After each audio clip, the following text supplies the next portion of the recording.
Hi everyone, it's Melissa from 1000+ Books to Read, here today to review The Guy's Guide to Love, a novel by Robert Manni. There is the cover. And it's available on Nook, Kindle, I believe in paperback as well. What I've been doing in the last few reviews is reading the back cover so everyone has kind of information about the book. So here we go. When Max Halliday, a rising New York admin, joins a glitzy midtown agency, he knows the game is winner takes all. But after Max's best friend Roger, a serial womanizer, seduces his billionaire client and puts his career in jeopardy, Max strikes back, penning The Guy's Guide to Love, a column exposing the many Rogers prowling the city.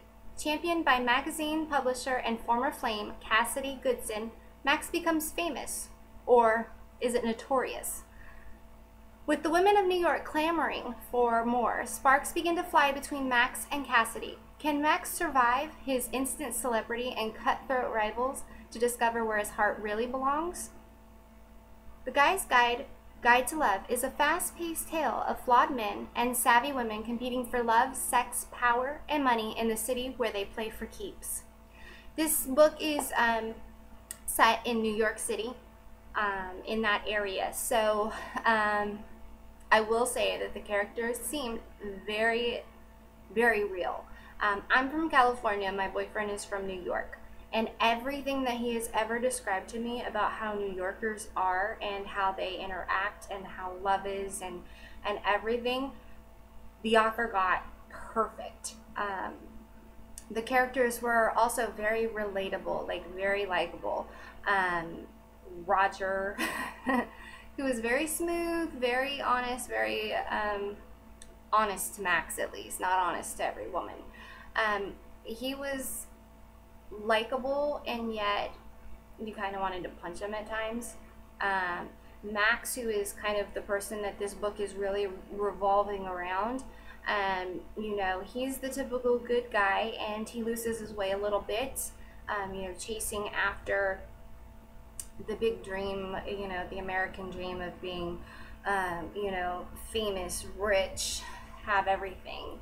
And his relationships were interesting. He was dating this girl named Veronica who kind of was forcing him to do bigger, to be better, to, she always wanted more. And, you know, he was trying to make her happy. And so he did that. He changed jobs from a smaller agency that was, you know, really good. And he went to a powerhouse agency where it was kind of all politics. And he wasn't really happy there. And he wasn't happy with the way things that were going and the cutthroat nature of the business. It was even more so. I know ad agencies, you know, they're basically trying to one-up each other and win the client. However, it seems like this agency that Max was working at, it wasn't just the clients or the other ad agencies. It was very much a cutthroat work environment, and he didn't seem to enjoy that. Cassidy, who is actually his former boss's daughter from the other ad agency, they're a best of friends who had previously dated, and the whole time I was like, please, Max and Cassidy, please just get together. You guys belong together. And I was so happy at the end. But I won't give any of that away. Anyways, so The Guy's Guide to Love is kind of a book that's about everything, about karma and living right and love and women and men and the way that we see each other. And it was really, really interesting because inside of the book, Max was writing this column, and so you kind of got the book and then the column at the same time, and the column was spot on about guys and women and how we kind of treat each other. And, you know, honestly, like, maybe the author needs to do a column and keep that going, because it was actually really insightful and really enjoyable to read. And I think that added a unique twist to the book. Because, you know, we weren't just reading about these characters, we were also kind of reading this side column that had a lot to do with how each of the characters interacted and the way that some of the characters were. Again, Max started off the column as kind of exposing Roger and the way that Roger acts around women.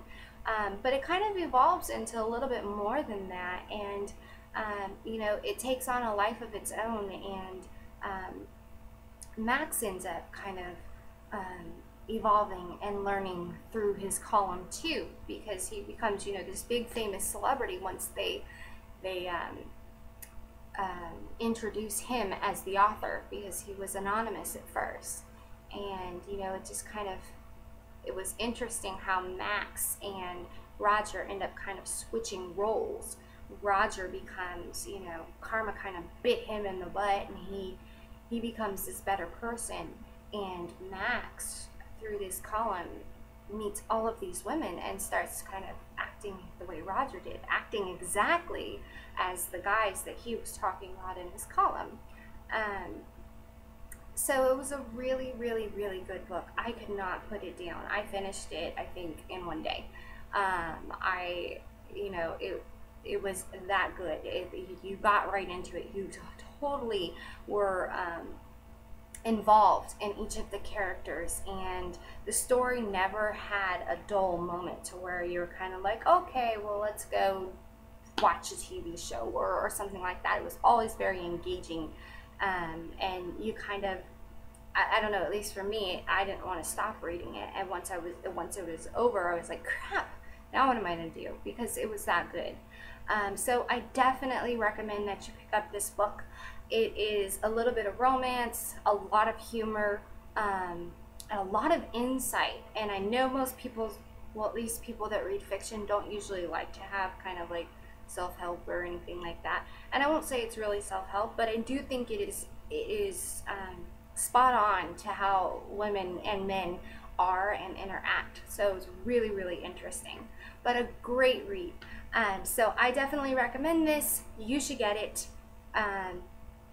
And that's about it. So I'll have all the links for the book where you can purchase it down in the down bar, as well as on the blog. So if you're new around here, please hit subscribe. If you know anybody who likes books, please share us along. We'd love to have them around too. If you've read this book, I'd love to hear some feedback from you as well. I want to know if everybody else thought it was as engaging as I thought it was. Take care. Bye.